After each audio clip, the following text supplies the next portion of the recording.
This is the 48th episode of the Effective Executive podcast and YouTube channel videos. And this week I had an interesting thing happen to me, so I decided to call this episode the first question an executive should ask in a customer service fail.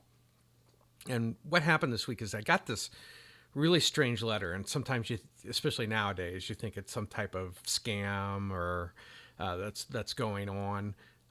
But it was a letter from Wells Fargo saying that I had let my hazard insurance expire, and I was like, I have no idea what they're talking about because first of all, my loan is not with Wells Fargo. So when I got the letter, I was like, what do I do with this thing? So my wife called our existing loan provider and said, hey, we got this letter from Wells Fargo. Are they somehow involved with our loan? And then she didn't get anywhere with that, and then called Wells Fargo and didn't get anything with, nothing came of that.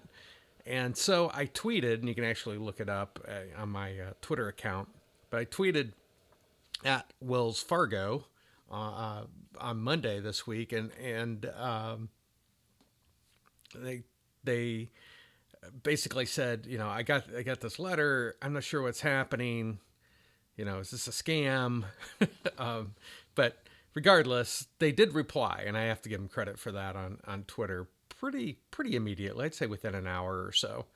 And we private messaged back and forth, and they didn't know what was going on, but they promised to get back with me, which they never did. I always, we all have a history with Wells Fargo now with the opening of accounts and things that they did in the past. And anyway, they still haven't gotten back. But a couple days later, I did get a letter from our existing loan provider saying that they had transferred their loan over to Wells Fargo and a welcome letter from Wells Fargo. So something was obviously amiss, and this hazard insurance letter thing, I'm not just got out of order or something like that. And I got to tell you, I worked for a number of years with banking or financial institutions, telecommunications, and they're constantly putting out letters that or communications to customers that are hard to decipher. I remember one bank that I went into, they had sent out a letter about a debit card had been compromised. Debit cards had been compromised at the bank, but it wasn't clear in the letter whether you were supposed to call the bank or they were going to go ahead and provide it. And this just created a tsunami of phone calls into this bank.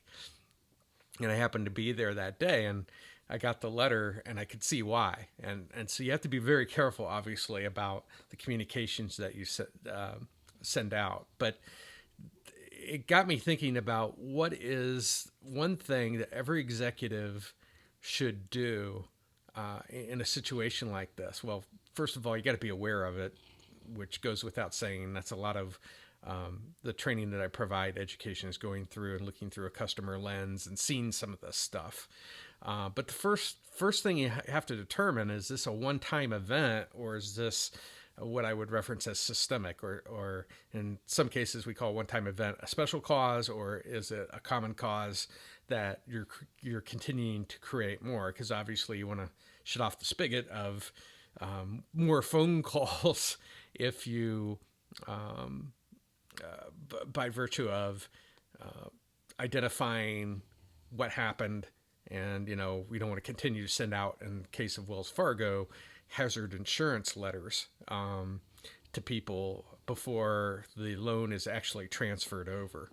So anyway, it was something that was probably out of order, but regardless, I may have been the only one. I don't know. I've never worked with Wells Fargo, but they still haven't gotten back to me. I have no idea. But if it's a one-time event, you need to make it right.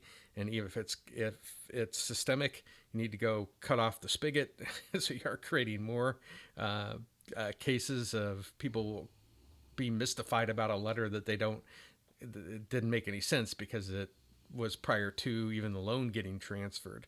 So I wanted to record this particular video and audio for people to kind of consider this portion. And again, one of the best ways that you can go about is, as an executive, take time to actually listen to some phone calls in your organization. Most large organizations, even mid-sized organizations, have some type of customer service or contact center where customers are calling in, and spending time there is golden, because now you can speak to what customers are experiencing and seeing, and understand whether they're frustrated every time they call into your organization or not.